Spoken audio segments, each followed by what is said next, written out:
Crispin, can you tell us your title here? Yeah, I'm Crispin Sartwell. I'm Chair of Humanities and Sciences at the Maryland Institute. Can you square up to Jeff? What's the response been here, having the sideshow on campus? Well, you know, there was a lot of concern when we discussed bringing the sideshow here that some of our students would be offended or would have difficulty with the concept of freaks and that sort of thing. I don't know whether there are concerns. You know, I haven't heard any expressed, but there's a tremendous enthusiasm for this. I mean, I think one thing is that a lot of art students they consider themselves freaks, and they're proud to be freaks. And so I think they're latching onto the history of freaks and enjoying it immensely, actually. And I think they're learning something as well. I mean, I think I've just been talking to students over the last few days who I think are changing maybe their visual emphasis, or they're absorbing some of the imagery that is associated with the sideshow in a way that may help them with their art as well. So having the sideshow here was a pretty big, so there's really not much of a departure. I mean, you think that there's a real good harmonious fit? Well, I think the sideshow raises the question of whether there is a fit or not. You know, I think that there's something similar about a freak show to an art museum. I mean, they're both places where you go and you kind of gawk. And people kind of line up and stare at an object or a person or an image. And I mean, I think it's worth asking questions about whether our response to art is focused on a spectacle in a similar way as people's response to a freak show. And of course, there is art in the freak show, and these banners and so on display that.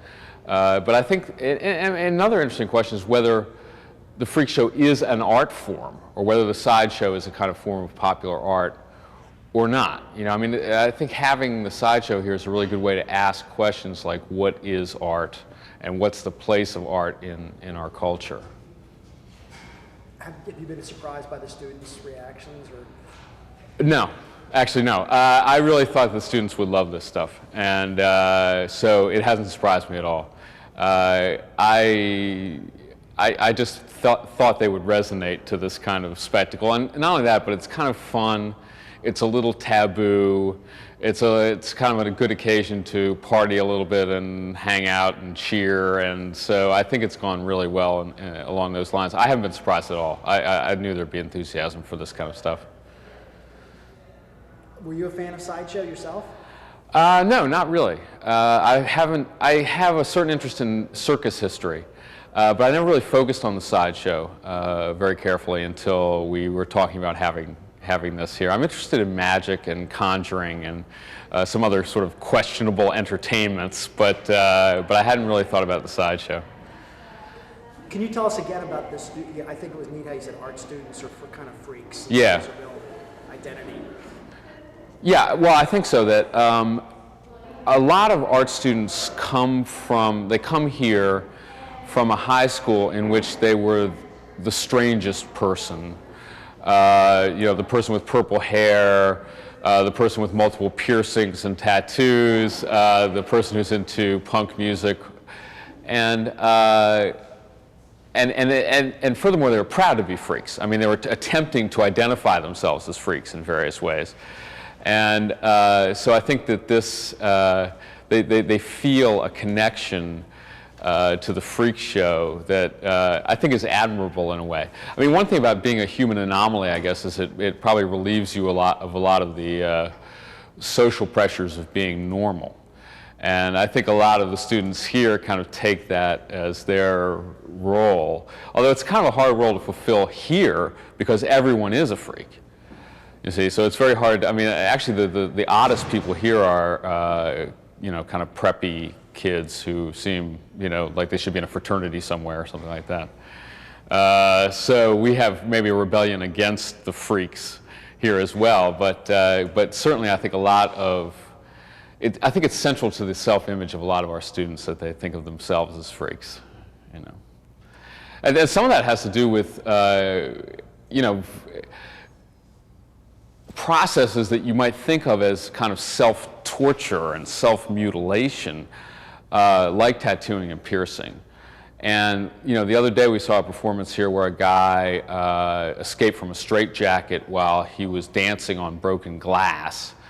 To me, that's the kind of performance that you might run into in a sideshow, but it's also the kind of performance that you might run into in a gallery at MICA, and you just pray that the person knew what they were doing enough not to hurt themselves. But there is a kind of, some of these kids gravitate toward forms of self-mutilation, I would say, that also have a tradition in popular entertainments.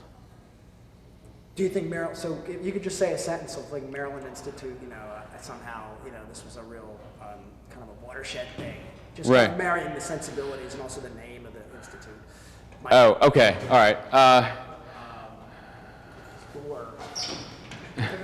Okay. Yeah, I think that having the sideshow at the Maryland Institute was a way to bring together a lot of our concerns simultaneously, to think about the history of popular art and the relation of popular art to fine art, to think about places within the culture that artists occupy and that maybe freaks occupy, to think about what it is to be inside, what it is to be outside, and what it is to create a spectacle or to make something that people will see or pay to see. And I think all those are questions that we needed to ask, and so it's been great to have these folks here. Perfect. Okay. That was Great.